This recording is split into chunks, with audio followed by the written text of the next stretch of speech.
ಶೇಕಡ 20 ಬಡ್ಡಿ ಅಂತ 4 ವರ್ಷಕ್ಕೆ 700 ರೂಪಾಯಿ ಬಡ್ಡಿ ಆದರೆ ದುಡಿದ ಅಸಲು ಎಷ್ಟು? ಅಸಲು ಕಂಡು ಹಿಡಿಬೇಕು ನೀವೀಗ. ನೋಡಿ, ಯಾವುದೇ ಸಂಗತಿ ಇರಲಿ 100 ಗುಂಡೆ 1 ಗುಂಡೆ ಬಡ್ಡಿ ಬಿತ್ತೆ ಅದನ್ನ ನೆನ್ಪಿಟ್ಕೊಂಡು ಲೆಕ್ಕ ಮಾಡಿ. ತಿಳಿತಾ? ಅಸಲು ಎಷ್ಟು ಅನ್ನೋದು ನೀವು ತಿಳ್ಕೊಬೇಕು. ತಿಳಿತಲ್ಲ ಈಗ? ಹಾಂ, ಎಲ್ಲರೂ ವಿಡಿಯೋ ಆನ್ ಮಾಡಿರಿ, ಬೋರ್ಡ್ ಕಡೆ ನೋಡ್ರಿ, ಲಕ್ಷ ಕೊಟ್ಟು ನೋಡ್ರಿ. ಯಾವುದೇ ಒಂದು ಗಣಿತರು ಶೇಕಡ 20 ಬಡ್ಡಿ ಅಂತೆ 4 ವರ್ಷಕ್ಕೆ 700 ರೂಪಾಯಿ ಬಡ್ಡಿ ಆದರೆ ದುಡಿದ ಅಸಲು ಎಷ್ಟು ಅಂತದ.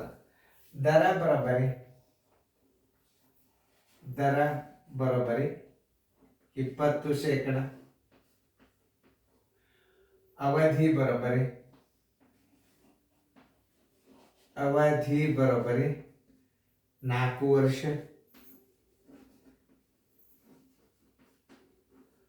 ಬಡ್ಡಿ ಬರೋಬ್ಬರಿ, ಸರಳ ಬಡ್ಡಿ ಅಂದ್ರು ಒಂದೇ, ಬಡ್ಡಿ ಅಂದ್ರು ಒಂದೇ.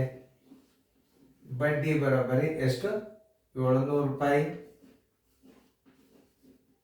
ಕೇಳಿದ 3 ಸಂಗತಿ ಅದು. ಈಗ ಅಸಲು ಬರೋಬ್ಬರಿ ಎಷ್ಟು? ಸರಳ ಬಡ್ಡಿ ಒಂದು ಬಿಟ್ಟು ಯಾವುದೇ ಸಂಗತಿ ಕೇಳಿ ನೋಡ್ರಿ, ನಾ ಈಗ ನೋಡ್ರಿ. ಅಸಲು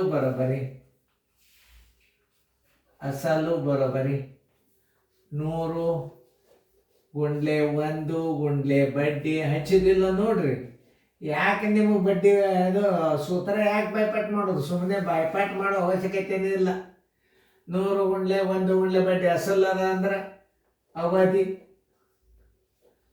ಅವಧಿ ಗುಂಡ್ಲೆ ಇದ್ದಾರ ಮುಗಿದ್ದಾರೆ ನೋಡಿ. ಬರೋಬರಿ 100 ಗುಂಡ್ಲೆ 1 ಗುಂಡ್ಲೆ ಬಡ್ಡಿ ಎಷ್ಟದ? 700 ರೂಪಾಯಿ ಅದ. ಆಮೇಲೆ ಅವಧಿ ಎಷ್ಟದ ನೋಡ್ರಿ? 4 ವರ್ಷ ಅದ. ದರ ಎಷ್ಟದ ನೋಡ್ರಿ? 20% ನೋಡ್ರಿ. 21 25 4 1 4 1 4 3 4 7 28 4 5 20 ನೋಡ್ರಿ. ನಾ ಹೆಂಗೆ ಮಗ್ಗಿ ಬೆಟ್ ಮಾಡ್ತೀನಿ ನೋಡ್ರಿ.